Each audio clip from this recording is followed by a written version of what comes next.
여러분 안녕하십니까? सभी को नमस्ते। 오늘 오전 이렇게 첫 번째, 두 번째를 말씀 들어서 너무 감사합니다. आज सुबह पहला सत्र और अभी दूसरे सत्र में वचन सुन पा रहे हैं, इसलिए धन्यवादित है। 그래서 오전 아들하고 오후에는 아버지가 तो हमारे ऑर्गेनाइजिंग कमेटी ने सुबह पहला सत्र मेरे बेटे को दिया और बाद में मुझे दिया, बाप को दिया है। 이런 게 드문 경우인데요. ये बहुत ही कम ही होता है, 한 가족이 돼서 같이 말씀 전하면 얼마나 좋은지 모릅니다. लेकिन एक परिवार बनकर हम वचन प्रचार कर पा रहे, कितनी अच्छी बात है। 이거를 자세히 들었습니다. तो इसलिए मैंने मेरे बेटे के वचन प्रचार को बहुत ध्यान से सुना 감사했습니다. और बहुत धन्यवादित हुआ। 성경마다 히브리 10장에 있는 말씀을 읽겠습니다. आइए हम बाइबल में से वचन पढ़ेंगे। इब्रानियों का 10 अध्याय 1절부터 읽겠습니다. 10 अध्याय के 1 वचन से आगे हम पढ़ेंगे। 히브리 10장 1절부터 읽겠습니다. इब्रानियों के 10 अध्याय के 1 वचन से आगे हम पढ़ेंगे। 율법은 장차오는 좋은 일의 그림자요 참 형상이 아니므로 해마다 늘 드리는 바 같은 제사로는 나오는 자들을 언제든지 온전케 할 수 없느니라. क्योंकि व्यवस्था जिसमें आने वाली अच्छी वस्तुओं का प्रतिबिंब है पर उनका असली स्वरूप नहीं, इसलिए उन एक ही प्रकार के बलिदानों के द्वारा जो प्रतिवर्ष अचूक चढ़ाए जाते हैं पास आने वालों को कदापि सिद्ध नहीं कर सकती। 그때가 다시 죄를 깨닫는 일이 없으리니 어찌 그 드리는 일을 그치지 아니하였으리요. नहीं तो उनका चढ़ाना बंद क्यों न हो जाता। इसलिए जब सेवा करने वाले एक ही बार शुद्ध हो जाते तो फिर उनका विवेक उन्हें पापी न ठहराता, 마다 죄를 생각하게 하는 것이 있나니 परंतु उनके द्वारा प्रतिवर्ष पापों का स्मरण हुआ करता है। 이는 황소와 염소의 피가 능히 죄를 없이 하지 못함이라. क्योंकि यह अनहोना है कि बैलों और बकरों का लहू पापों को दूर करे। 그러므로 세상에 임하실 때에 가라사대 하나님이 제사와 예물을 원치 아니하시고 오직 나를 위해 한 몸을 예비하셨도다. इस कारण वह जगत में आते समय कहता है, बलिदान और भेंट तूने न चाही पर मेरे लिए एक देह तैयार की। 전체로 범죄함과 속죄는 기뻐하지 아니하시나니 होम बलियों और पाप बलियों से तू प्रसन्न नहीं हुआ। 이에 내가 말하기를 하나님의 보시옵소서 두루마리 책에 나를 가리켜 기록한 것과 같이 하나님의 뜻을 행하러 왔나이다 하시니라. तब मैंने कहा, देख मैं आ गया हूँ, पवित्र शास्त्र में मेरे विषय में लिखा हुआ है ताकि हे परमेश्वर तेरी इच्छा पूरी करूँ। 예물과 전체로 범죄와 속죄는 원치도 아니하고 기뻐하지도 아니하신다 하셨고 이는 다 율법을 따라 드리는 것이라. ऊपर तो वह कहता है, न तूने बलिदान और भेंट और होम बलियों और पाप बलियों को चाहा और न उनसे प्रसन्न हुआ, यद्यपि ये बलिदान तो व्यवस्था के अनुसार चढ़ाए जाते हैं। 내가 하나님의 뜻을 행하러 왔나이다 하셨으니 그 첫 것을 폐하시면 둘째가 세우려 하십니다. फिर यह भी कहता है, देख मैं आ गया हूँ ताकि तेरी इच्छा पूरी करूँ, अतः वह पहले को उठा देता है ताकि दूसरे को नियुक्त करे। 몸을 단번에 들이심으로 말미암아 우리가 거룩함을 얻었노라. उसी इच्छा से हम यीशु मसीह के देह के एक ही बार बलिदान चढ़ाए जाने के द्वारा पवित्र किए गए हैं। 수양회가 되니까 이제 오전 말씀이 있고 또 두 번째 시간 말씀이 있는데 तो हमारी ये रिट्रीट है, इसलिए हमारा पहला सत्र में भी सुबह वचन सुना, अभी 20 सेशन भी है 휴식이 있어가지고 और बीच में 10 मिनट का एक ब्रेक है। 우리 임민철 목사님, 김재용 목사님 보고 우리 2층에 커피 마시러 가자. तो तभी मैं इमिंचल पास्टर और पास्टर किम जेहोंग के साथ में दूसरी मंजिल पर गया कॉफी पीने के लिए। 그래서 우리 2층에서 커피를 마시고 왔는데 तो दूसरी मंजिल पर हम कॉफी पी कर आए हैं। 저 뭐 커피 별로 좋아하는 편 아니거든. मुझे कॉफी इतनी पसंद नहीं आती, 주면 다 먹어요. लेकिन जो कुछ भी मुझे मिलता है ना वो पीता हूँ मैं। 같이 커피를 마시는데 तो हम साथ मिलकर कॉफी पी रहे थे 호두 과자가 또 있어가지고 और वहाँ पर एक स्नैक्स भी था, 먹고 왔습니다. तो वॉलनट का स्नैक था, वो भी खा कर आया। 여러분 굉장히 좀 이렇게 시기가 뭐좀 나는 못 먹었다 그런 생각이 들 것 같아요. तो ये बातें बोलने पर शायद से आपको जलन होगी कि हाँ मैं नहीं खा पाया हूँ, ये खा रहे हैं। 호두 과자보다 더 재미있는 게 이제 두 번째 시간인데 तो ये अखरोट के जो बिस्किट को मैंने खाया उससे भी बेहतरीन क्या है पता है, ये दूसरा सत्र है। 을 펴놓고 इस प्रकार से हम वचन खोलकर 말씀하고 같은 마음이 돼서 वचन के साथ में एक मन बन सकते हैं 수 있다. और उसके साथ 1 घंटा बिता सकते हैं। 얼마나 복된 일인지. ये कितना आशीषित बात है आप नहीं जानते। 히브리서는 한국의 어느 목사님도 설교를 하지 않아요. तो ज्यादातर लोग मतलब कोरिया के कोई भी पास्टर नहीं है जो इब्रानियों में से प्रचार करते हैं। वो कहते हैं कि इब्रानियों की पुस्तक बहुत मुश्किल है। 그래서 한국 교회 목사님 히브리서를 설교한 경우는 아직 태어나 한 번도 본 적이 없어요. मेरे जन्म के बाद अब तक एक बार भी किसी कोरियन पास्टर को इब्रानियों के ऊपर से प्रचार करते नहीं सुना। 히브리서는 다른 한국 다른 목사님 제가 좀 다른지 모르겠지만 तो हम जिन इब्रानियों की पुस्तक को पढ़ते हैं शायद से वो अलग ही क्या दूसरे लोगों से। 읽을 때마다 한 우리를 위해서 이렇게 일을 하셨구나. लेकिन जब कभी मैं इब्रानियों की पुस्तक को पढ़ता हूँ मुझे ऐसा लगता है कि परमेश्वर ने हमारे लिए इतना ऐसा काम किया, 이 위하여 परमेश्वर ने हमें पाप से छुड़ाने के लिए 일을 하셨구나. इस प्रकार से काम किया, 생각을 하셨구나. इस प्रकार से उसने सोचा। 그걸 생각하다가 इन बातों को जब मैं सोचता हूँ 제 히브리서를 기록하신 하나님의 마음과 우리 마음이 하나 합쳐졌을 때 तो जब 이ब्रानियों को लिखने वाले परमेश्वर का मन और हमारा मन एक हो जाता है 감사한 거예요. तो जो मन में महसूस होता है ना वो बहुत ही धन्यवादित बात है। 피아라는 도시에 갔는데 मैं फिलाडेल्फिया नाम के शहर में गया था। 우리가 이제 가서 저녁 때 이제 몇몇 목사님들 주변 목사님들이 모였어요. उस दिन हम गए थे और शाम को कुछ पास्टर लोग इकट्ठा हुए थे। 우리 선교 목사님 말고 다른 일반 교회 목사님들 모셨고 वो हमारे मिशन के पास्टर नहीं थे बल्कि बाहर के दूसरे पास्टर लोग थे। 교회에 뭐 수천 명 되는 성도를 가진 목사님이에요. एक बहुत बड़े चर्च के एक पास्टर थे जिनके चर्च में हजारों लोग हैं आते हैं। 명함을 딱 주시는데 और जब उन्होंने उनका विजिटिंग कार्ड मुझे दिया New Covenant Church라고 되어 있어요. उनके उस कार्ड पर लिखा हुआ था न्यू कवनेंट चर्च।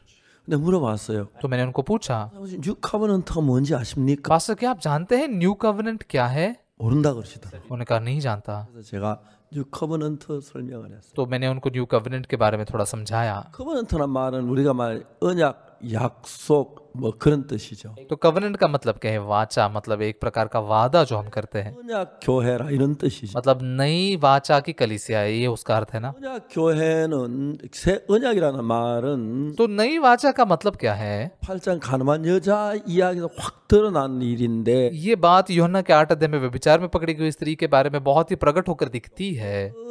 첫 언약이 있고 두 언약이 있는데 तो एक है पहली वाचा और दूसरी वाचा है। 둘째 언약은 뉴 커버넌트 새 언약이란 말을 해요. तो पहली वाचा और दूसरी वाचा को नई वाचा कहा जाता है। 이스라엘 백성을 이끄시면서 जैसे परमेश्वर ने इजरायली लोगों को चलाया, 장에서 이스라엘 애굽에서 나오자마자 तो जैसे निर्गमन के 19 अध्याय में से जैसे वो मिस्र देश से बाहर आए, मूसा जो है वो सिनै पर्वत के छोर पर गया 백성에 전했습니다. और परमेश्वर ने कहे वचन को मूसा ने इजराइल लोगों को बताया, 잘 지켜 행하면 अगर जो बातें मैं तुमको बताता हूँ उसे तुम अच्छे से पालन करोगे 날도 큰 민족을 이루게 तो मैं तुमको याजकों का राष्ट्र बनाऊंगा, तुम्हें एक बड़ा देश बनाऊंगा। 지키지 못하면 लेकिन यदि तुम उसका पालन नहीं कर पाओगे तो 를 받으리라고 이야기했어요. तुम श्रापित हो जाओगे, ऐसा परमेश्वर ने कहा। 말한지 아십니까? आप जानते हैं इजराइल लोगों ने क्या कहा? 다 지켜 행하겠나이다. परमेश्वर हम सारी बातों का पालन करेंगे। 우리가 이제 약속이 된 तो 거예요. इसलिए दोनों के बीच में ऐसा वादा हुआ, 복을 내리고 अगर तुम पालन करोगे मैं आशीष दूंगा 지키면 저주를 내리겠다. और यदि पालन नहीं करोगे मैं श्राप दूंगा। 다 지키겠습니다. इजराइल ने कहा हाँ हम सब पालन करेंगे। 복을 줘야 하는 거예요. तो इसलिए परमेश्वर को उनको आशीष देना पड़ेगा, 이 사람이 다 지켜야 하는 거예요. लेकिन आशीष देने से पहले इजरायलियों ने सब कुछ पालन करना जरूरी है। 몇 명이 그걸 지킨지 아십니까? आप जानते हैं इजरायलियों में से कितने लोगों ने इसका पालन किया? 한 명도 못 지켜. एक भी नहीं। 그래서 하나님은 약속대로 저주를 내릴 수밖에 इसलिए परमेश्वर उसके वादे के अनुसार केवल श्राप ही दे सकता था। 없지만 तो हालांकि वो लोग कनान देश में गए, 그들이 그 십계명 돌 비석이 내려오는 그때 तो शुरुआत में जैसे वो पत्थर की 2 तख्तियां उनके पास आई तब 이미 법계가 내려오기도 전에 십계명 내려오기 전에 금송아지를 만들었어. तो 10 आज्ञाओं को आने से पहले ही उन्होंने सोने का बछड़ा बनाया था। 신을 두지 말라. अब मेरे सामने दूसरा कोई ईश्वर ना हो, 숨기지 말라. अपने लिए मूर्ति न बनाना। 이제 그들은 그 하나 어겨서 तो उन्होंने उसमें से एक तोड़ दिया।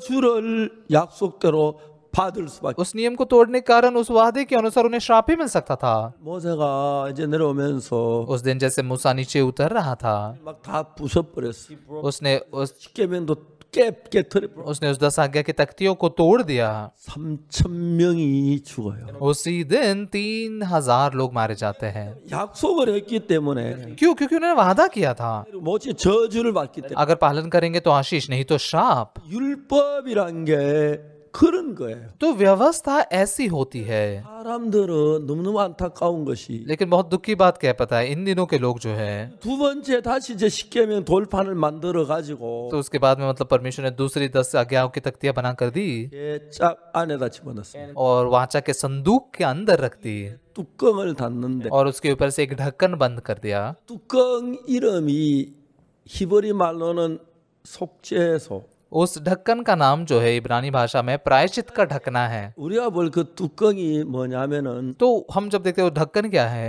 성경에 멀시시다 시연자 은혜를 배워 자비의 자. इंग्लिश में उसे मर्सी सीट कहा गया, मतलब दया आसन। 여러분 죄가 이제 율법이 왔고 तो व्यवस्था आई 계명을 펼쳐놓고 और उस 10 आज्ञाओं को खोलकर 계명을 따라 서면은 और उस 10 आज्ञाओं के अनुसार कोई खड़ा रहता है, 계명을 어겼기 때문에 क्योंकि सब मनुष्य ने 10 आज्ञाओं को तोड़ दिया है, 속에서 저주를 받아요. इसलिए लगातार उन्हें बस शाप ही पाना चाहिए। 이 자비와 긍휼을 베풀기 위해서는 लेकिन परमेश्वर ने दया और अनुग्रह देने के लिए 계명을 펴놓고는 자비와 긍휼을 베풀 수 없어서 10 आज्ञाओं को खोलकर वो दया और अनुग्रह नहीं दे सकता। 열지 못한 그 법궤 안에 넣고 뚜껑으로 덮고 10 आज्ञाओं को खोल ना सके इसलिए उस संदूक के अंदर रख कर उसके ऊपर ढक्कन बंद करके 달걀 양쪽에 둘이 덮어서 열지 못 और उसे ना खोले इसलिए करूबों को पंखों को फैलाकर रखा ताकि कोई इसे खोल ना सके। 십계명을 보는 걸 원치 않으셨어요. परमेश्वर नहीं चाहता था कि हम 10 आज्ञाओं को देखें। 보지 마라 그랬어. उसने कहा कि इसे मत खोलना।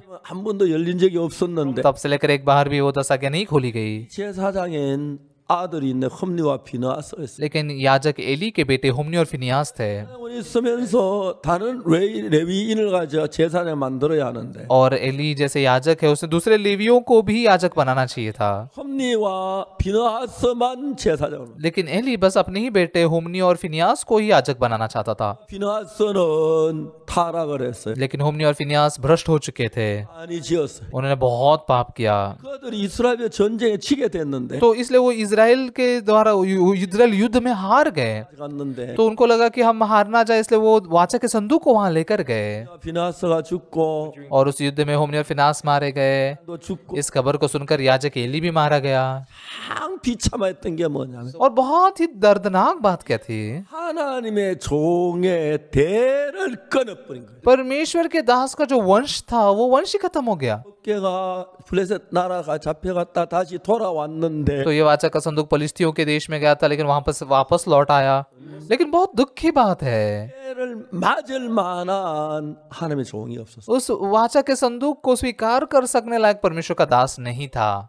여러분 저희들의 주님 앞에 참 감사했던 것은 हम सच में प्रभु के सामने बहुत धन्यवादित क्यों हैं। 하고 मैं बहुत कमजोर हूँ, मुझे बहुत कमियां हैं, 복음을 전하는 주의 종이 이 땅에 लेकिन हमारे पास में परमेश्वर के सुसमाचार को प्रचार करने वाला दास इस दुनिया में है। 오늘 아침에 제 아들이 설교를 했는데 आज सुबह मेरे बेटे ने वचन प्रचार किया, 감격스러웠어요. मेरे लिए बहुत ही मन को छू लेने वाली बात थी। 만 한 게 아닙니다. बस मेरे बेटे ने नहीं प्रचार किया, 아니 얘기는 아닙니다. मतलब मैं ये नहीं कह रहा कि उसने बहुत बेहतर और अच्छा प्रचार किया। हमारे पास इम मिंचल, पास किम जेहोंग, ली मनमो, पास किम गिसंग, 진짜 그 사람은 어떻게 저럴 수가 있는지. सच में ये लोग सच ऐसे कैसे हो सकते हैं। 김유성 목사가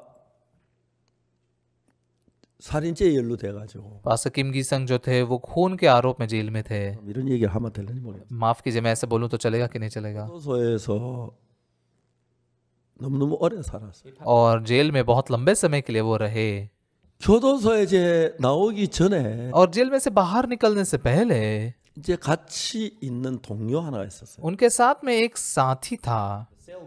그 사람은 사람을 6명, 5명, 6명 죽였어요. उसने 5-6 लोगों को मार डाला था, 사형 언도를 받고 있는 तो इसलिए उसे मृत्यु की सजा सुनाई गई थी। 걸 들었어요. तो उस व्यक्ति ने सुसमाचार सुना 가지고 매일 교도소 안에 성경관이를 और फिर हर रोज जेल में वो बाइबल सिखाता था। 목사 아니었는데 तभी पास्टर किम गिसंग तभी पास्टर नहीं थे, वो उनसे मिले और बात करने लग गए। 김기성 목사 제사함을 받. एक दिन ये पास्टर किम गिसंग ने पापों की क्षमा पाई।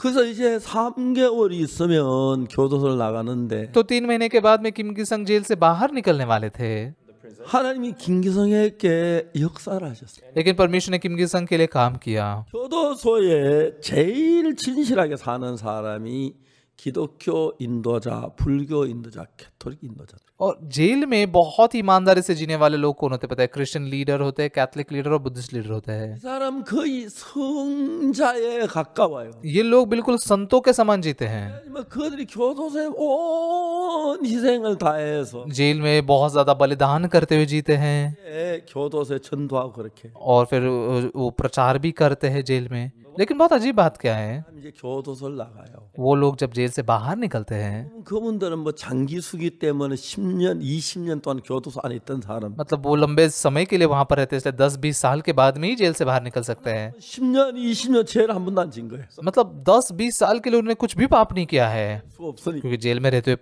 पाप कर ही नहीं सकते ना। 나갈 때 뭐라 그럽니까? लेकिन बाहर जाते समय वो क्या कहते हैं पता है आपको? 오지 마세요. हाँ, अभी आप चिंता मत कीजिए, 나 손 씻었어. मैं अभी जेल में नहीं जाऊंगा, मैंने हाथ धो लिए हैं। 근데 여러분 그분 나가면 다 돌아오는 거예요. लेकिन वो लोग सब बाहर जाकर वापस जेल में लौट आते हैं। 1년 뒤에 돌아오고 कुछ लोग 1 साल के बाद आते हैं, 6 महीने के बाद आते हैं, कुछ लोग जो जल्दबाजी में होते हैं 며칠 만에 돌아오고. सच में कुछ ही दिनों में वापस लौट आ जाते हैं।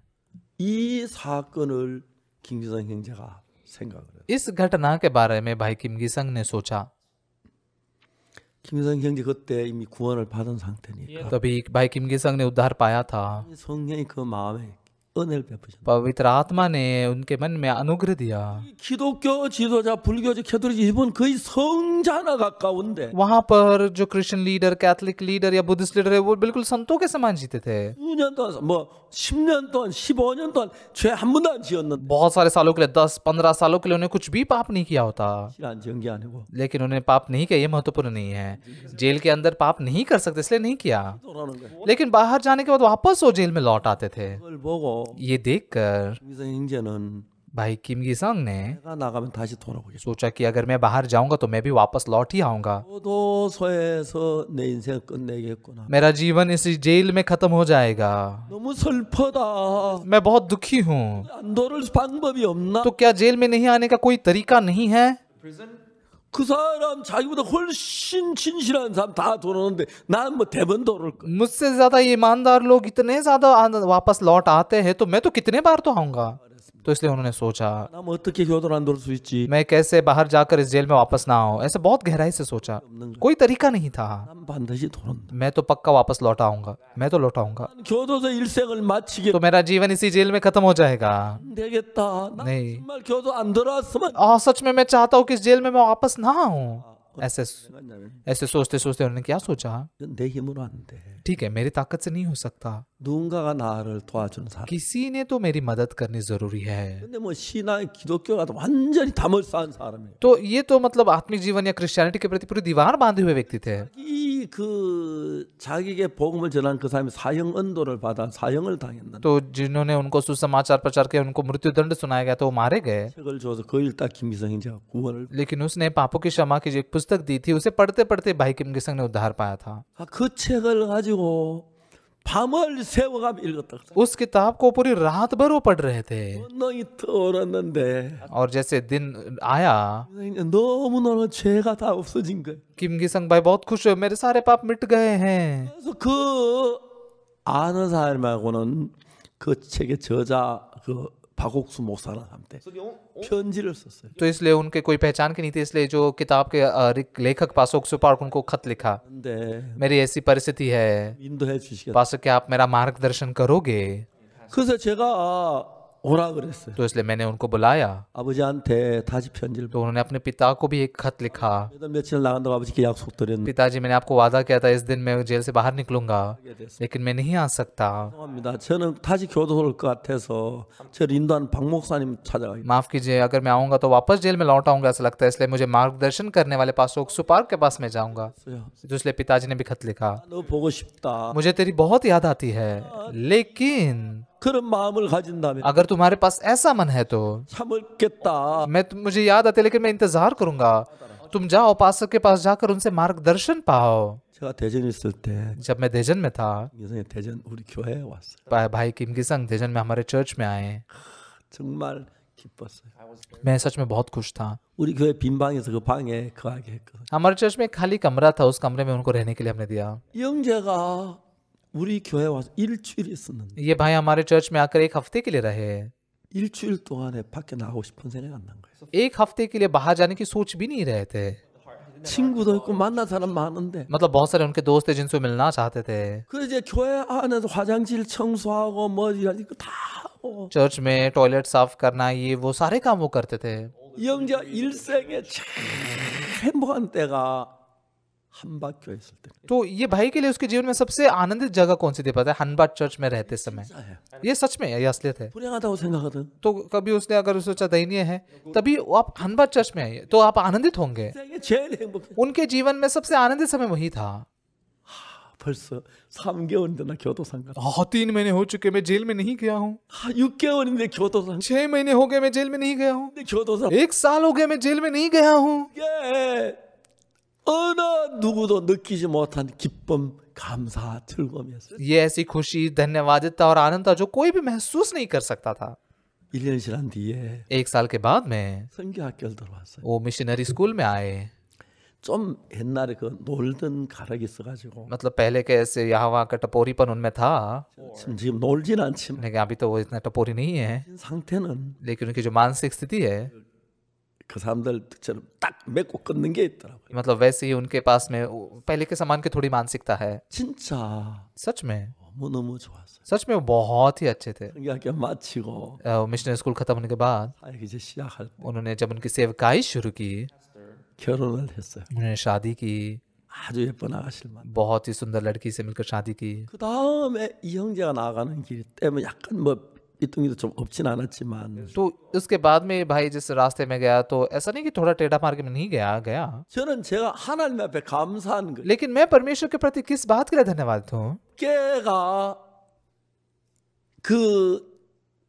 돌아왔는데 तो जैसे वाचा का संदूक लौट आया इजराइल में, 엘리는 자기 제사장으로 있으면서 एली खुद याजक के तौर पर था 제사장 और वो अपने दोनों बेटों को ही याजक बनाना चाहता था। 삼자 아무도 없었. दूसरे किसी को भी उसने याजक नहीं बनाया था, कोई नहीं था वहां पर। 우리 선교에 진짜 올바른 복음을 전하는 그 참된 하나님의 종이 हमारे मिशन में सच्चे सुसमाचार को प्रचार करने वाले सच्चे परमेश्वर के दास 이게 우리 선교의 가장 큰 재산이에요. बहुत ही बड़ी संख्या में है। ये हमारे मिशन की सबसे बड़ी संपत्ति है। 그러면 재산이라고 난 생각 안 들는지 모르겠지. पता नहीं शायद से आप इसे संपत्ति मानते हैं कि नहीं।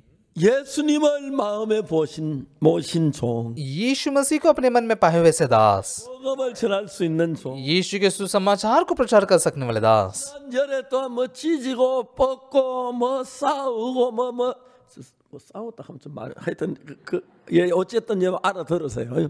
여러분 혹시 듣는 귀는 저보다 나으니까 나 말하는 귀는 입은 빠르고. 자, 그러나 그들 속에 이런 종이 있다. तो मतलब पिछले कई सालों से जैसे हम साथ में रहे, लड़े झगड़े, झगड़ा तो अच्छा नहीं लगता बोलने के, लेकिन वैसे है, वैसे दास है हमारे पास। 너무 감사. ये है, इसलिए हम बहुत धन्यवादित हैं। 그러니까 이제 제가 뭐 일을 하는 게 아니라 तो मैं कुछ काम करता ऐसा नहीं, 하나님이 일을 만들어 놀라운 거. बल्कि परमेश्वर उन कामों को बनाते हुए जाते, ये बहुत ही अद्भुत है। 또 몰랐습니다. मुझे कुछ भी नहीं पता था। 기도하다 보면 내가 뭐라 기도하냐면 एक दिन प्रार्थना करते हुए मैं क्या प्रार्थना करने लगा पता है? 하나님 아버지 태평양에 많은 섬들이 있는데 परमेश्वर पिता, उस प्रशांत महासागर में बहुत सारे ऐसे द्वीप है, वहां पर लोग कौन से कपड़े पहनते हैं, क्या खाते हैं, 누가 그들에게 복음을 कौन उन्हें सुसमाचार प्रचार करेगा? 복음 전도자를 보내게 해줘. वहां पर आप सुसमाचार प्रचारक को भेजिए। 그러니까 수많은 사람이 어떻게 살고 있습니까? परमेश्वर अफ्रीका के इतने सारे लोग कैसे जी रहे हैं, मैं एक बार भी नहीं गया हूँ। 누가 복음을 전합니까? उनको कौन सुसमाचार प्रचार करेगा? 진짜 눈물겨운 것은 सच में आंसू बहाते हुए, 하나님이 다 주신 거예요. आंसू बहाने वाला क्या चीज क्या है पता है? परमेश्वर ने सारी चीजों को पूरा किया। 아침에 우리 전도자를 모여서 1시간 동안 여러 가지 이야기를 했습니다. आज सुबह हम पास लोग इकट्ठा होकर 1 घंटे के लिए बहुत सारी बातें कर रहे थे। 많지 않아 가지고 हमारे पास में ज्यादा समय नहीं था कल शाम को, 난 조금 시간 너무너무 은혜로웠습니다. तो इसलिए जैसे ये पास लोग गवाहियां दे रहे थे, बहुत ही अनुग्रह से भरी हुई थी। 꿈을 꾸는 것 같아요. मुझे ऐसा लगता है कि मैं सपना देख रहा हूँ। 근데 여러분 재밌는 것은 लेकिन मजेदार बात क्या है पता है? 우리 선교의 선교사들은 हमारे मिशन के मिशनरीज जो है, 할 줄 아는 게 उनको एक बात आती है, 히브리서를 설교할 줄. वो इब्रानियों की पुस्तक पर से प्रचार कर सकते हैं। 한국의 어느 목사님도 히브리 설교 한 사람. कोरिया में से कोई भी ऐसे पास्टर नहीं है जो इब्रानियों में से प्रचार करे। 히브리 너무 어려워. इब्रानी पुस्तक बहुत मुश्किल है, बहुत ही ज्यादा मुश्किल है, 설교 하려고 하잖아. तो इसलिए कोई उस पर प्रचार ही करने की सोचता ही नहीं है। 우리 선교회는 हमारे मिशन में 히브리서 하라 그러면 막 입이 잘잘잘잘 나와요. इब्रानियों के ऊपर बोलने के लिए कहेंगे तो उनका मुंह इतना ज्यादा चलता है, बहुत ज्यादा बातें करते हैं। 지금 사무엘 전도사 아직 젊지만 ये पास्टर सैमुअल भी अभी बहुत ही ज्यादा जवान हैं, 히브리언 못해도 तो भले वो इब्री भाषा नहीं बोल सकते, लेकिन इब्रानियों की पुस्तक से बात कर सकते हैं। इब्री भाषा नहीं आती ना? 예, हाँ 다 잘하면 안 되지. नहीं, सब बातों में तो अच्छे नहीं हो सकते हैं ना। 정말 히브리서를 보면 तो सच में अगर हम इब्रानियों की पुस्तक को देखें 마음속에 막 일어나요. तो मन में ये सी बातें उभर आती है। 이런 말씀을 모르다니. ऐसे वचनों को लोग नहीं जानते। 1장 10절 율법은 장차오는 좋은 일의 그림자요 참 형상이 아니므로 10 अध्याय का एक वचन कहता है क्योंकि व्यवस्था जिसमें आने वाली अच्छी वस्तुओं का प्रतिबिंब है पर उनका असली स्वरूप नहीं। 그러는 많은 기독교인들이 आज बहुत सारे क्रिश्चियन लोग 이 10장 1절 이게 이해가 안 가는 거예요. इस इब्रानियों के 10 अध्याय के पहले वचन को समझ नहीं पाते। 율법 참 형상이 아니다.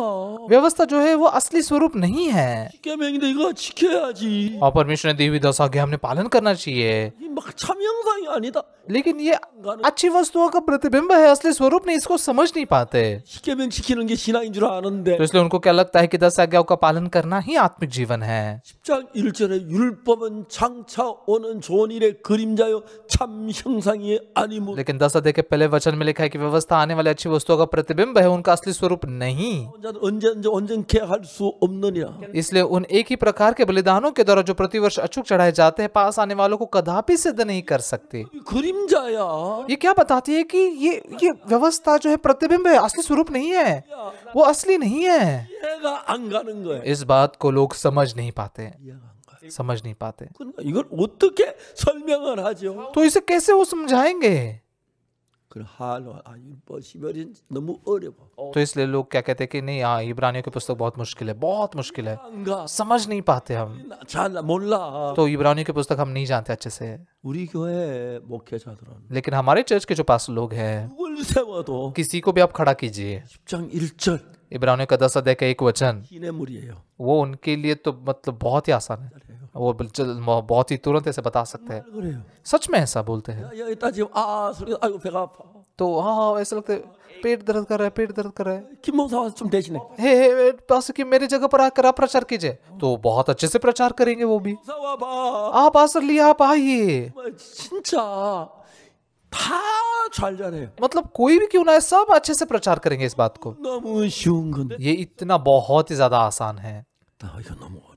लेकिन नहीं, बहुत मुश्किल है। व्यवस्था किस चीज का प्रतिबिंब है? 아주 단순하니. ये बहुत ही सरल बात है। 율법은 장차 오는 좋은 일의 그림자요 참 형상이 아니므로. क्योंकि व्यवस्था जिसमें आने वाली अच्छी वस्तुओं का प्रतिबिंब है पर उनका असली स्वरूप नहीं। 제사로 나오는 자들을 언제든지 온전케 할 수. इसलिए उन एक ही प्रकार के बलिदानों के द्वारा जो प्रतिवर्ष अचूक चढ़ाए जाते हैं पास आने वालों को कदापि सिद्ध नहीं कर सकते। 보통 율법은 우리 생각할 때 십계명을 생각하는. आमतौर पर लोग जो व्यवस्था के बारे में सोचते हैं तो 10 आज्ञाओं के बारे में सोचते हैं। 여러 가지로 율법을 이제 이야기할 때가 많아. कई बार अलग अलग चीजों को व्यवस्था कहा गया है। 처음에 이제 모세 5경. सबसे पहले तो मूसा की 5 पुस्तकें, 출애굽기, 레위기, 민수기, 신명기. उत्पत्ति, निर्गमन, लेवी व्यवस्था, गिनती और व्यवस्था विवरण, 율법서라고 말을 해요. इसे व्यवस्था कहा जाता है। 율법이라는 건 십계명을 가 율법이라고도 말해요. और 10 आज्ञाओं को भी व्यवस्था कहा जाता है। 율법을 따라 제사를 드리는 그것도 율법이라고 해요. और व्यवस्था के अनुसार जो बलिदान चढ़ाए जाते हैं उसे भी व्यवस्था कहा जाता है। 이야기하면 율법이라는 말이 쉽게 이해가 가는 거예요. तो इस प्रकार से अगर बताएंगे तो व्यवस्था का मतलब क्या समझ सकते लोग? 말하는 율법은 यहाँ पर जो व्यवस्था बताई गई है 하는 것이 아니라 ये 10 आज्ञाओं को बता नहीं रही है, 따라 제사를 드리는. बल्कि व्यवस्था के अनुसार जो बलिदान चढ़ाए जाते हैं उसके बारे में बताया गया है। 여기서 이야기 율법은 진짜가 아니다. तो यहाँ पर क्या बताया गया कि व्यवस्था ये असली नहीं है। 맞아요? सही है, 성경이 그렇게 말하죠. बाइबल ऐसा कहती है ना, 맞죠? सही है ना, 진짜가 아니에요. वो असली स्वरूप नहीं है। 많은 교회는 십계명만 가지고 신앙한다고 하거든요. लेकिन आज बहुत सारे चर्चेस बस 10 आज्ञाओं को लेकर ही आत्मिक जीवन जी रहे हैं। 이야기를 해봅시다. चलो बात करते इसके बारे में। 이야기를 하다가 मैं व्यवस्था के बारे में बात करते हुए 피아노 앞에 가서 설명을 했어요. एक बार मैंने पियानो के सामने जाकर समझाया। 율법의 그 출애굽기에 보면은 अगर बाइबल में व्यवस्था विवरण में देखेंगे तो 넣는 율법을 가지고 법궤 안에 넣을 때 ये 10 आज्ञाएं जो व्यवस्था है उसे वाचा के संदूक में डालते समय 장이 2규반, 광이 1규반, 높이가 1규반 아카시아 나무로 만들어 가지고 안팎을 정금으로 쌉니다. तो उस ये बबूल की लकड़ी से बनाया जाता है और उसके ऊपर सोना लड़ा जाता है। 십계명 2개 돌판을 거기다 놨습니다. और उसके बाद में 10 आज्ञाओं के 2 पत्थर के तख्तियों को उसमें डाला जाता है। 오는데 उसमें रखे जाने के बारे में तो लिखा है, 너무너무 신기한 게 लेकिन बहुत अद्भुत बात क्या है, 뚜껑을 열고 그다 이제 십계명을 넣어야 하는데 मतलब ढक्कन खोलकर उसके बाद में 10 आज्ञाओं के तख्तियों को रखना चाहिए ना। 닫고 십계명을 넣으라는 거예요. लेकिन वहां पर ऐसा लिखा है कि उस ढक्कन को बंद करके फिर 10 आज्ञाओं की तख्तियों को रखो। 출애굽기 한번 찾아볼까요? क्या हम निर्गमन की पुस्तक खोल कर देखें? चलो पढ़ेंगे। 출애굽기 निर्गमन का 25 अध्याय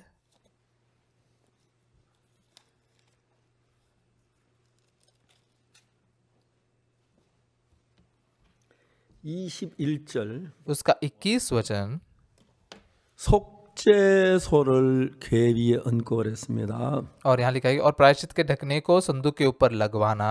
속죄소는 뚜껑을 가지고 속죄소라 그럽니다. ये प्रायश्चित का ढकना मतलब जो ढक्कन है ना ऊपर उसे कहा गया है, सही है ना। 속죄소를 궤 위에 얹었다는 속죄소 법궤 뚜껑을 덮었단 말입니다. और प्रायश्चित के ढकने को संदूक के ऊपर लगवाकर उसे ढक दिया है।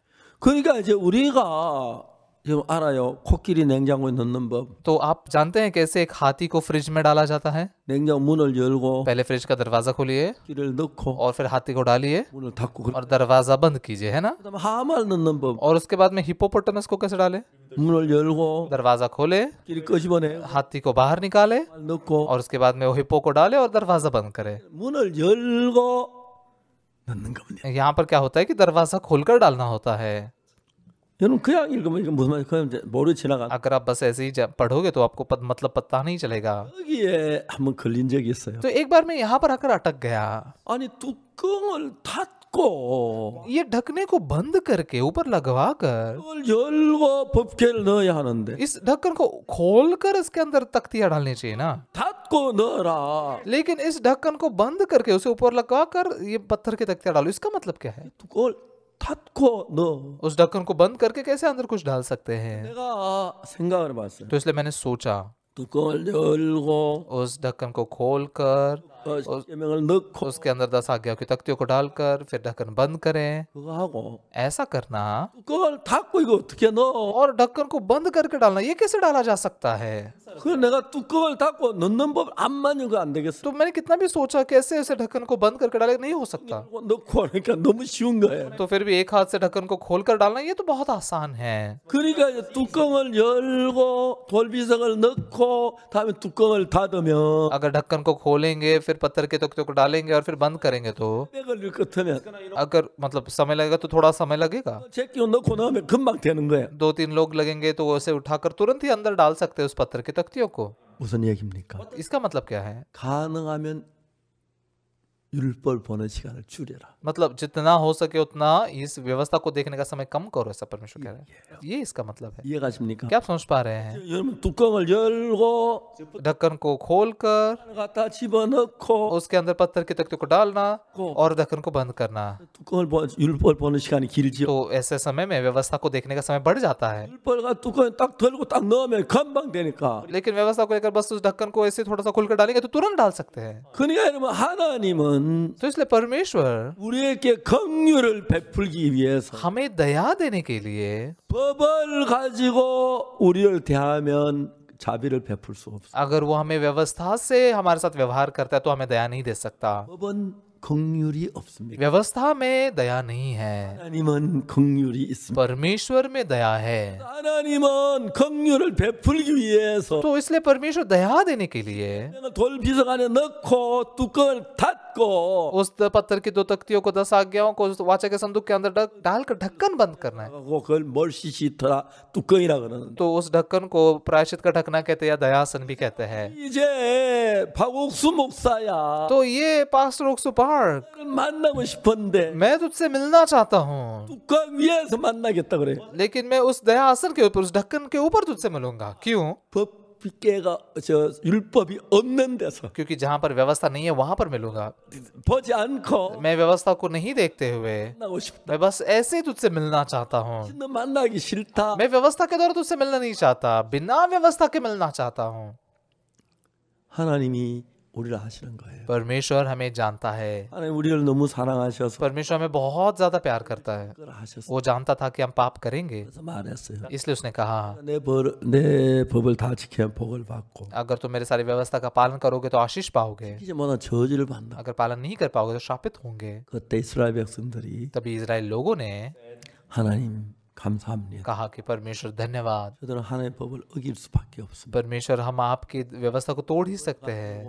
하나님 나온 저주와 멸망을 당할 수밖에 없습니다. परमेश्वर अगर व्यवस्था के द्वारा आपके सामने आए तो नाश ही हो सकते हैं। 하나님 저들에게 은혜를 베풀어 परमेश्वर आप हमें दया दीजिए, 긍휼을 베풀어 줘. आपकी दया हम पर कीजिए, 알고 व्यवस्था के द्वारा नहीं, 길 원합니다. दया हम पाना चाहते हैं प्रभु। 쓰면 저주를 낼 수밖에 없습니다. अगर व्यवस्था है तो श्राप ही दे सकते हैं ना। 법계가 빼앗겼다, 블레산 빼앗겼다 돌아왔는데 तो इसलिए जब वाचा का संदूक फलिस्तियों ने छीना था, उसके बाद में वापस लौट आया। 제가 감사한 것은 लेकिन मैं बहुत धन्यवादित एक बात के लिए हूँ, 목회자 가운데서 हमारे चर्च के पास लोगों में से 사람도 있고요, घमंडी लोग हैं, 착한 사람도 있고요, कुछ टेढ़े लोग हैं, 사람도 있고, कुछ ईमानदार लोग भी है, 사람도 कुछ बेहतर लोग भी है, 착한 사람도 있고, कुछ बदतर लोग भी है। 그러나 लेकिन 참된 하나님의 복음을 가진 목회자, वो ऐसे पास्टर लोग हैं जिनके पास में सच्चा परमेश्वर का सुसमाचार है। 전 세계 최고로 하는 목회자들이 전 세계 지금 दुनिया के सबसे बेहतरीन पास्टर लोग हमारे पास में हैं।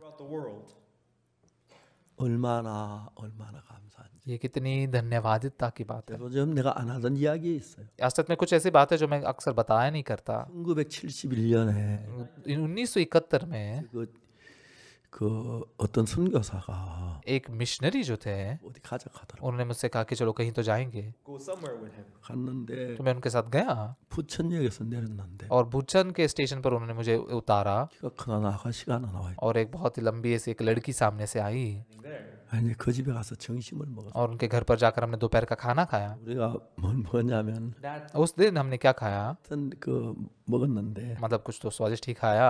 인천이 가까워서 तो वहाँ से इंचन नज़दीक था, 얼마나 짜든지 तो मतलब वहाँ का जो खाना बहुत नमकीन था, 가니 싶어요. मतलब पूरी जिंदगी भर मैं भूल नहीं सकता इतना नमकीन था। 71년도에 우리가 결혼을 했습니다. 1971 साल में मैंने शादी की 72년에 और 1972 में 제 아내가 잘한 게 많이 있지만 मेरे पत्नी ने बहुत सारे बेहतर काम किए हैं, 그런 게 लेकिन सबसे बेहतरीन काम क्या है, 세상에 제일 예쁜 딸을 낳아줘서 उसने दुनिया में सबसे सुंदर लड़की को पैदा करके दिया।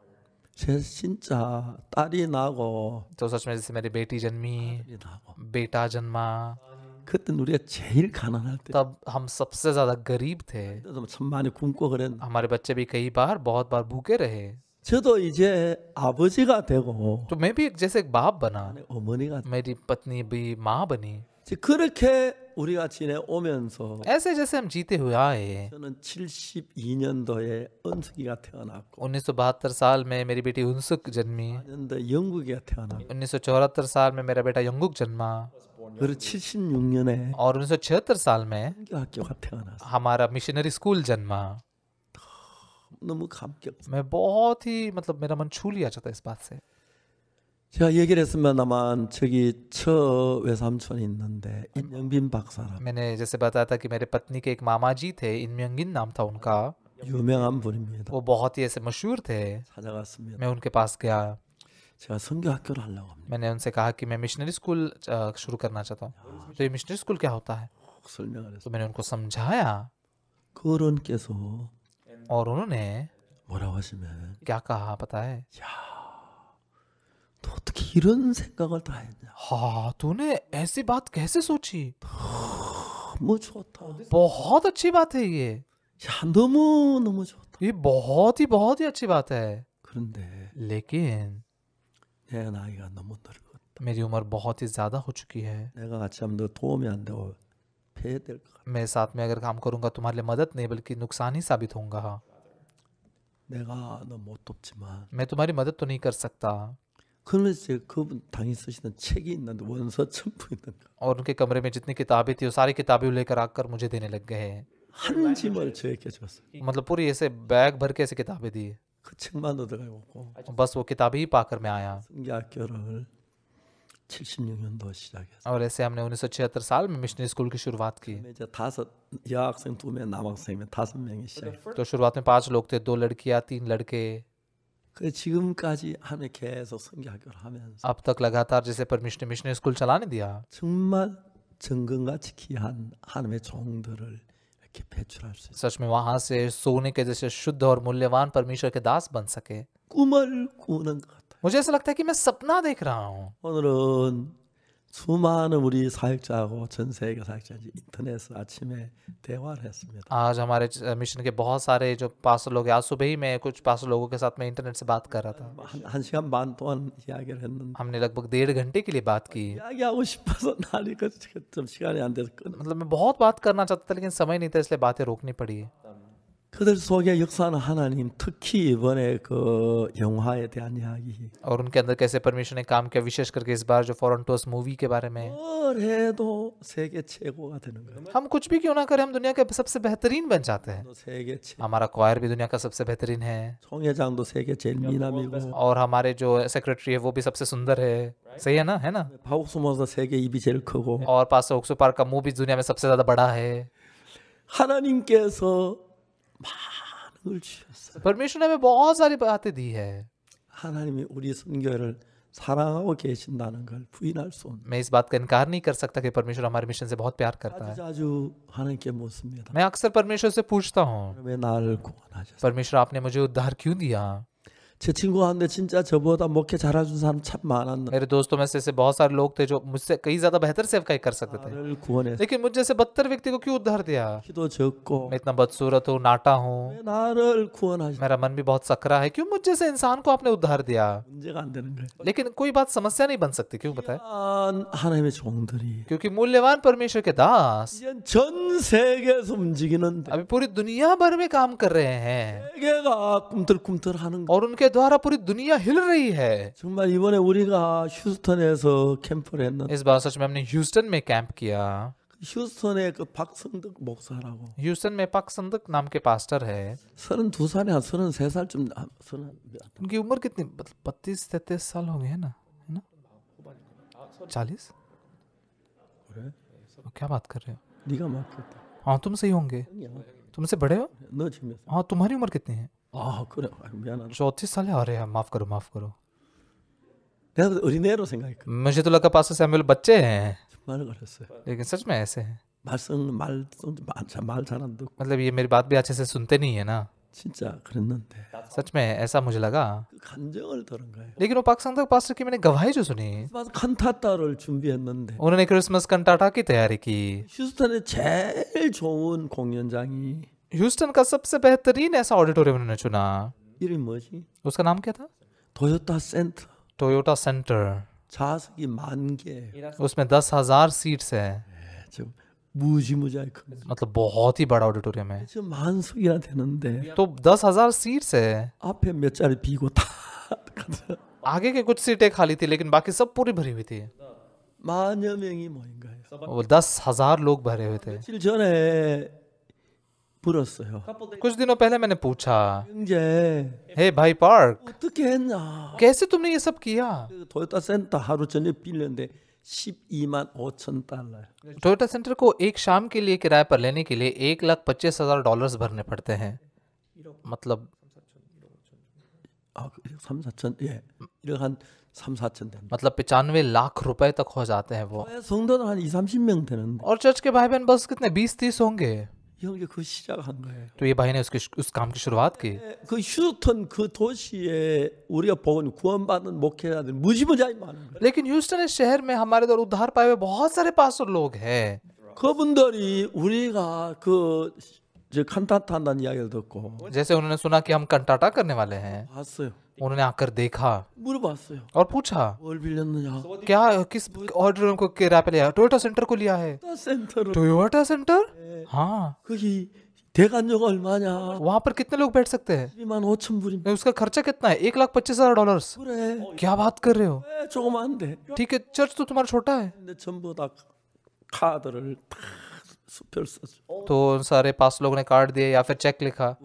कुछ लोगों ने $1,000불. $1,500, $2,000, $3,000। 25,000불이 해결돼. ये $1,25,000 सब सुलझ गए। 그다음에 거기에 가득 채우는 거. और वहां पर लोगों को भरना भी। 1,000명, 2,000명 채우는 거 쉽지 않은데. ये 1,000, 2,000 लोगों को भरना भी आसान नहीं होता। 쉽지 않은데. ये 10,000 लोगों को एक साथ इकट्ठा करना ये आसान नहीं है। 목사님들 자기 교인 다 데려오니까 लेकिन वो सारे 500 लोग अपने सभी चर्च के लोगों को लेकर आए। 10,000명이 다 차는 거예요. पूरे 10,000 सीट्स भर गए। 그 무슨 일이 있었냐면 और उसमें क्या हुआ पता है आपको? ETN 휴스턴 지부장이었어요. CTN के ह्यूस्टन के ब्रांच मैनेजर थे। 그분이 저한테 와서 같이 방송하자고 그랬어요. उन्होंने मेरे पास आया, कहा कि आइए आप हम साथ में ब्रॉडकास्टिंग करेंगे। 저 직원 데려와서 방송 녹화를 해요. तो उन्होंने उनके किसी कर्मचारी को लाया था और ब्रॉडकास्टिंग का रिकॉर्डिंग भी किया। 그분이 저한테 목사님 하고 싶은 얘기 좀 하겠다. उन्होंने मुझसे कहा कि पास्टर मैं आपसे कुछ कहना चाहता हूँ।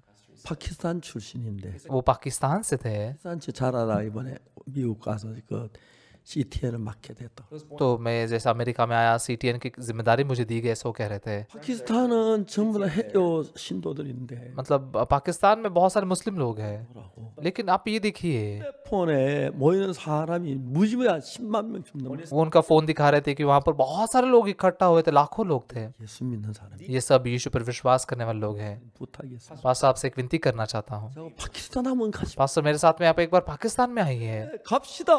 हाँ चलो जाएंगे। 뭐 좋아하는 거야. मैं बहुत खुश हुआ। 이제 문제는 लेकिन समस्या क्या है? 내년에 지금 올해 이제 가게 될 것 같은데. इस साल में मैं लगता है मैं पाकिस्तान जाऊंगा, 파키스탄 말을 내가 몰라가지고 लेकिन वहां पर जाकर वहां की भाषा मुझे नहीं आती। 한국에서 파키스탄 말 아는 사람 별로 없는 거야. कोरिया में पाकिस्तानी भाषा जानने वाले लोग ज्यादा नहीं है। 나는 어떻게 통역 준비해 주는지 모르겠지. परमेश्वर कैसे वहां पर अनुवादक का तैयारी करेगा मैं नहीं जानता, 하나님 앞에 감사. लेकिन इन बातों के लिए परमेश्वर के सामने बहुत धन्यवादित हूँ। 율법은 장차오는 좋은 일의 그림자요 참 형상이 아니다. व्यवस्था आने वाली अच्छी वस्तुओं का प्रतिबिंब है, परंतु असली स्वरूप नहीं। 뭐의 그림자냐? किस चीज का प्रतिबिंब है? 예수 그리스도의 그림자. यीशु मसीह का प्रतिबिंब है। 율법에서 양을 잡고 소를 잡아 제사 사해지는 것이. व्यवस्था में जैसे भेड़ और बकरियों के बलिदान से पाप धोए जाते थे।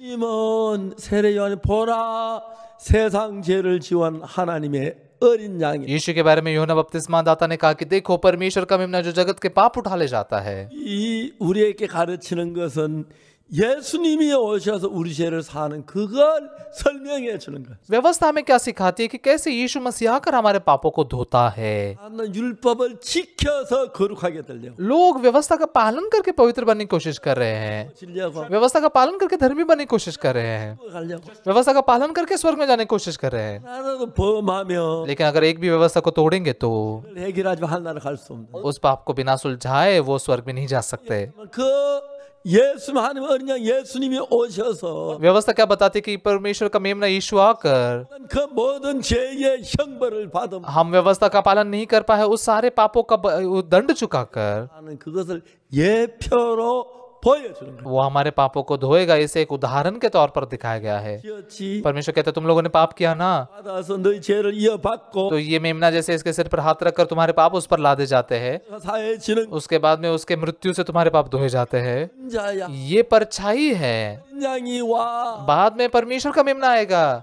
यीशु मसीह आएगा, 못 박혀 죽으심으로 말미암아 उसके क्रूस पर के मृत्यु के द्वारा 거야. हमारे पाप धोए जाएंगे।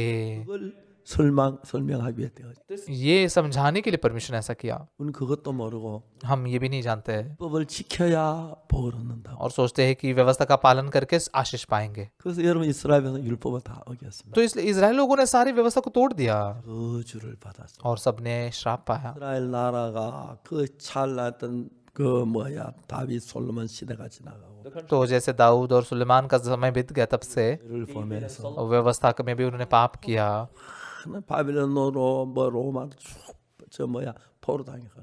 अन्य जातियों के हाथ में बंदी बनाए गए, बेबीलोन में, रोम में बंदी बना ले गए, 그래서 그들은 저주 속이었어. और वो श्राप में थे। 그래서 여러분 이사야, 예레미야서를 쭉 읽어보면 तो इसलिए अगर आप यशायाह और यिर्मयाह की पुस्तक को पढ़ोगे, तुम लोगों ने पाप किया है, परमेश्वर ने श्राप दिया है, ऐसा कहते कहते 놀라운 것은 अद्भुत बात क्या है, 예레미야 31장에 들어가서 यिर्मयाह की 31 अध्याय में आकर 하나님의 말씀 이스라엘께 긍휼을 베푸신다는 이야기로 이제 변해지기. परमेश्वर के वचन जो है मैं इजराइल पर आशीष दूंगा, ऐसे शब्द बदल जाते हैं। 31장에 진짜 긍휼을 베푸신다고 하고 31 अध्याय में वो कहता है कि मैं दया करूंगा। 31장 쫙 읽으면 너무 놀라운 거. 31 अध्याय को अगर आप पूरा पढ़ोगे तो बहुत ही अद्भुत है। 1절에 और इसके 31 वचन में 말이 나와요. अद्भुत बात ऐसे लिखी हुई है।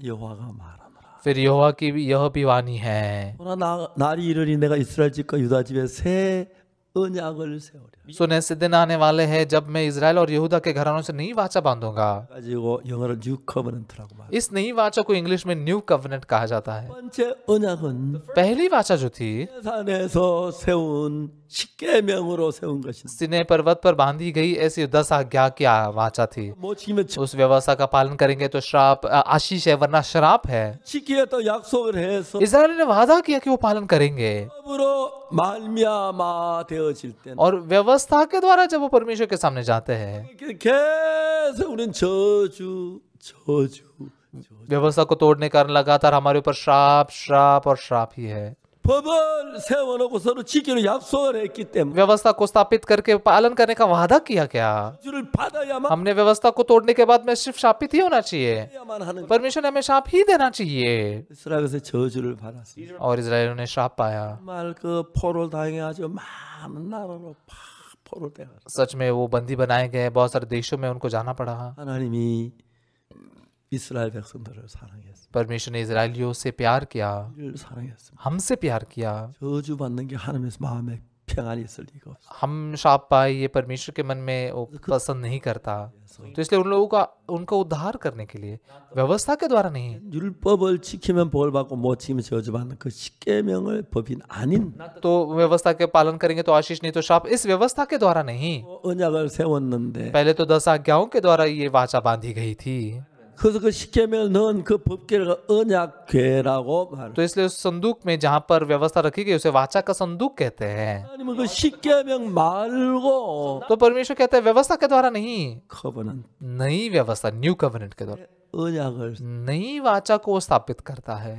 그 새 언약은 वो नई वाचा, 율법은 너희들이 잘 지키면 복을 받고 못 지키면 저주는 व्यवस्था में अगर तुम अच्छे से पालन करोगे तो आशीष, नहीं तो श्राप। 이건 항상 다 어겼기 때문에 लेकिन हमने अच्छे से पालन नहीं किया, हमेशा सब कुछ तोड़ दिया, 저주를 받아야 तो इसलिए सब लोगों ने बस शापित ही होना चाहिए था। 뭘 하냐면 लेकिन हमने क्या किया? 31장 यिर्मयाह के 31 अध्याय में 1절을 31 वचन को हम जानते हैं। 날이 이르리니 이스라엘 집과 유다 집에 새 언약을 세워. फिर यहोवा की भी वाणी है, सुने ऐसे दिन आने वाले जब मैं इजराइल और यहूदा के घरों से नई वाचा बांधूंगा। 언약은 पहली वाचा जो थी, 지키면 복을 받고 못 지키면 저주를 받는 십계 इस व्यवस्था का पालन करोगे तो आशीष है, नहीं तो श्राप, ये 10 आज्ञा थी। 저주를 받을 수밖에 없어. लेकिन किसी ने पालन नहीं किया, इसलिए सब शापित ही हो सकते हैं। 진짜 언약은 लेकिन ये दूसरी वाचा, 우리 잘하고 못한 것 따라 은혜를 베푸는 게 아니고 इसमें मैं तुम्हारे बेहतर और नहीं बेहतर करने से तुम्हें आशीष देता हूं, ऐसा नहीं है। हमने सब कुछ गलत ही किया, 내가 해서 너들을 복을 주는 그걸 선택해. लेकिन मैं काम करूंगा और तुम्हें आशीष दूंगा, इस बात को परमेश्वर चुनता है। 그들의 죄악을 사하고 मैं उनके अधर्म को क्षमा करूंगा 그 죄를 기억지 아니하리라. और उनका पाप फिर स्मरण न करूंगा। 두 번째 언약입니다. ये दूसरी वाचा है। 십계명을 지켜서 나가면 저주를 받고 멸망을 받을 수밖에 없는 10 आज्ञा का पालन करके अगर जाने के लिए जाएंगे तो नाशी हो सकते हैं, शापित ही हो सकते हैं। 31절에 इसलिए यिर्मयाह के 31 अध्याय के 31 वचन में 그 언약을 세운다는 게 아니고 परमेश्वर ये नहीं कहता कि मैं अभी ये वाचा बांध रहा हूँ। 이르리니 सुन ऐसे दिन आने वाले हैं 유다 집에 새 언약이 जब मैं इजराइल और यहूदा के घरानों से नई वाचा बांधूंगा। 날이 이른다. ऐसे दिन आने वाले हैं, 날이 온다. ये दिन आएंगे। 날이 왔습니다. वो दिन आया। 어떤 날이? कौन सा दिन? 새 언약을 세워야 할 날. नया दिन, नए वाचा स्थापित करने का वो दिन आया। 그래서 이 땅에 오셨는데 यीशु इस पृथ्वी पर आया। 어느 날 서기관들 바리새인들이 एक दिन शास्त्री और फरीसी लोग 잡힌 여자를 데리고 왔어. व्यभिचार में पकड़ी गई स्त्री को लेकर आए 말합니다. और कहने लगे, 선생님 이 여자가 가늠하다 현장에 हे गुरु, ये स्त्री व्यभिचार में पकड़ी गई है। 모두 율법밖에 없으니까. तभी मूसा की व्यवस्था ही थी ना। 율법이란 돌로 치라며 해서 मूसा की व्यवस्था में ऐसी स्त्री पर पथराव करने की आज्ञा दी है। 라고 말하겠어. लेकिन आप इसके बारे में क्या कहते हैं? 하나님이 손가락으로 글씨를 2번 쓰셨습니다. परमेश्वर ने अपनी उंगली से 2 बार बाइबल में लिखा है। 쓰신 손가락의 글씨는 सबसे पहली बार जब उसने उंगली से लिखा तब 손가락 써. वो 10 आज्ञाओं को लिखते समय उंगली से लिखा। 이제 하나님의 손가락 쓰신 거예요. दूसरी बार जब परमेश्वर ने उंगली से लिखा, 땅에다가 글씨 वो तभी था जब यीशु ने उंगली से जमीन पर लिखा। 쓰니까 वो क्या है? 내가 그들의 죄악을 사하고 मैं उनका अधर्म क्षमा करूंगा 그 죄를 기억지 않아. और उनका पाप फिर स्मरण न करूंगा। 언약은 पहली वाचा जो थी 하고 못하는 달려 있고 वो हमारे बेहतर काम करने या नहीं करने पर निर्भर थी। लेकिन दूसरी वाचा, 하고는 아무 상관없고 इसे हमारे बेहतर करने से कुछ लेना देना नहीं है। 그들의 죄악을 사하고 परमेश्वर कहता है, मैं उनके अधर्म को क्षमा करूंगा 기억지 않아. और उनका पाप फिर स्मरण न करूंगा। 이 법으로 재판하면 इस व्यवस्था से अगर न्याय करेंगे, 우린 다 의롭고 हम सब धर्मी हैं। 율법으로 재판하면 व्यवस्था से अगर न्याय करेंगे, 다 저어집니다. हम सब शापित ही हैं। 자, 너무 놀랍죠. बहुत अद्भुत बात है ना। 내가 그들의 죄악을 사고 다신 그 죄를 기억지. मैं उनका अधर्म क्षमा करूंगा और उनका पाप फिर स्मरण न करूंगा। यहोवा की यह वाणी है। 율법은 우리가 잘해야 하는데 व्यवस्था में हमें बेहतर काम करना था, 그걸 우리가 봤는데 लेकिन वो तो हमने देखा, हमें मिला वो। 하나님이 하신 걸 딱 लेकिन नई वाचा में परमेश्वर के कामों के अनुसार हमें आशीष मिलता है। 언약을 세우셨어요. इसलिए परमेश्वर ने वाचा बांधी, 그들의 죄악을 사하고 मैं उनका अधर्म क्षमा करूंगा। 우리 죄를 하나님이 사하지 아니하시면 अगर परमेश्वर हमारे पापों को क्षमा नहीं करता तो 하는 그 언약을 파하는 것이 परमेश्वर उसकी वाचा को तोड़ रहा है। 저주를 받은. फिर परमेश्वर शापित होगा। 그렇게 하지 아니하. लेकिन परमेश्वर ने ऐसा नहीं किया। 이 모든 죄를 사하셨습니다. उसने हमारे सारे पापों को धो दिया। 저 히브리 10장 1절에 इसलिए इब्रानियों के 10 अध्याय के 1 वचन में, 법은 장차오는 좋은 일이 그건 참 현상이 아니다. क्योंकि व्यवस्था जिसमें आने वाली अच्छी वस्तुओं का प्रतिबिंब है पर उनका असली स्वरूप नहीं। 그래서 율법 양을 잡고 소를 잡아 제사 드리는 것은 यीशु ने आया, पहले जैसे भेड़ और बकरियों का बलिदान दिया गया था, 밖에 죽어심으로 말고 वो ये दिखाने के लिए कि यीशु कैसे आकर हमारे पापों के लिए मरेगा और हमारे पाप धोए जाएंगे। 우리가 죄를 사는 게 아니라 हमने पाप नहीं धोए हैं। 사함을 받으려고 해서 안 됩니다. हमने पापों की क्षमा पाकर वो कुछ नहीं मिलता। 이미 하신 पापों की क्षमा का काम यीशु ने करना है। 면 그건 가짜입니다. अगर हम उसमें हाथ लगाते हैं तो वो नकली बन जाता है। 이해해야 합니다. सिर्फ यीशु ने वो काम करना है। 이 우리의 모든 죄를 정결케 सिर्फ यीशु ही हमारे सारे पापों को शुद्ध कर सकता है। 믿어야 하는데 इस बात पर अपने विश्वास करना है। 잘 모르기 때문에 लोग इस बात को अच्छे से नहीं जानते, 많은 율법 아래 율법을 지켜 복을 받으라. तो इसलिए बहुत सारे लोग व्यवस्था के अधीन में रहकर उसके द्वारा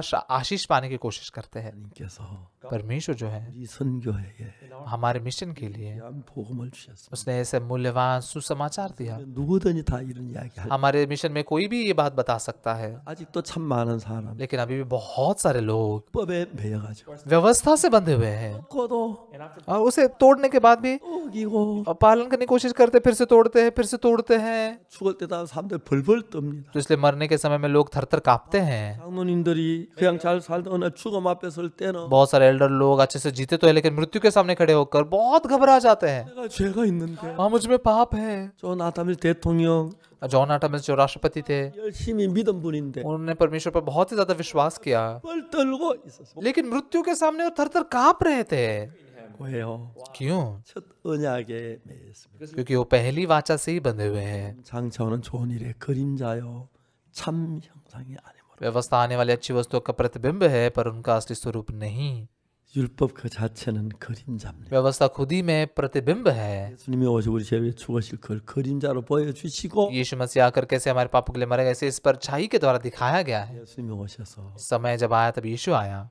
양이 죽고 소가 죽어 우리 죄를 사하듯이 जैसे मेमना और भेड़ों के बलिदानों से हमारे पाप धोए जाते थे, 그래서 वैसे परमेश्वर का मेमना बना यीशु 못 박혀 죽어. और क्रूस पर हमारे लिए मारा गया। 그때 우리 모두의 죄가 눈처럼 희게 씻어졌어요. तब हमारे सभी के पाप बर्फ के समान सफेद धोए गए। 예수님 가늠한 여자 보고 इसलिए यीशु ने व्यभिचार में पकड़ी स्त्री से कहा कि मैं तुझ पर दंड की आज्ञा नहीं देता। 사랑하는 형제 자매 여러분, प्यारे भाई बहनों, 사탄은 모든 사람 눈을 가리워서 शैतान ने सभी लोगों की आंखें बंद की है। 법 아래에서 종노릇하고 있어요. अभी भी बहुत सारे लोग व्यवस्था के अधीन में गुलामी कर रहे हैं। 여러분 입을 열어서 तो अभी आप मुंह खोलिए 말씀을 전 और वचन प्रचार कीजिए। 십자가에서 예수님이 다 이루었다고. क्रूस पर यीशु ने सब कुछ पूरा किया है। 마지막 시간에 돌아갈 때 다 이루었다고 하셨는데 यीशु क्रूस पर मरते उसने आखिर में कहा पूरा हुआ। 이 죄를 위해 죽으시고 우리 죄를 사하는 일을 다 이루었어요. हमारे पापों के लिए मरकर हमारे पापों के पूरे धोने का काम उसने पूरा किया। 10장 계속 읽어 내려가면 इब्रानियों के 10 अध्याय को लगातार अगर आप पढ़ते जाते हैं, 그래서 이야기할 것인데 मैं आगे बढ़कर लगातार बात करूंगा इसके बारे में, 십자가의 죽음 우리 죄를 산 좀 더 자세히 돼 있는데 कैसे इस क्रूस पर के मृत्यु ने हमारे पापों को धोया, उसे विस्तार में लिखा है। उस वचन के अनुसार यीशु मसीह क्रूस पर मारा गया 죄가 끝이 났습니다. और हमारे पाप खत्म हो गए।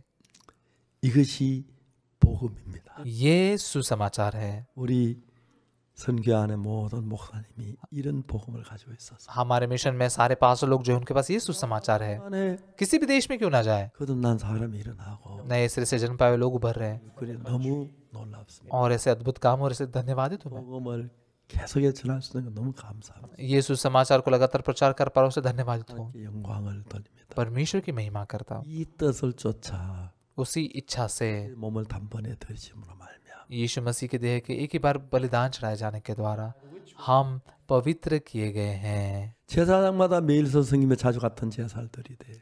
हर एक याजक तो खड़े होकर प्रतिदिन सेवा करता है और एक ही प्रकार के बलिदान को 못하거니와 जो पापों को कभी भी दूर नहीं कर सकते बार बार चढ़ाता है। 영원한 제사를 드리시고 परंतु ये व्यक्ति तो पापों के लिए बलिदान बदले एक ही बलिदान सर्वदा के लिए चढ़ाकर परमेश्वर के दाहिने जा बैठा 사랑이 되게 할 때까지 기다리시네. और उसी समय से इसकी बाट जो हो रहा है कि उसके बैरे उसके पाँव के नीचे की पीढ़ी बने।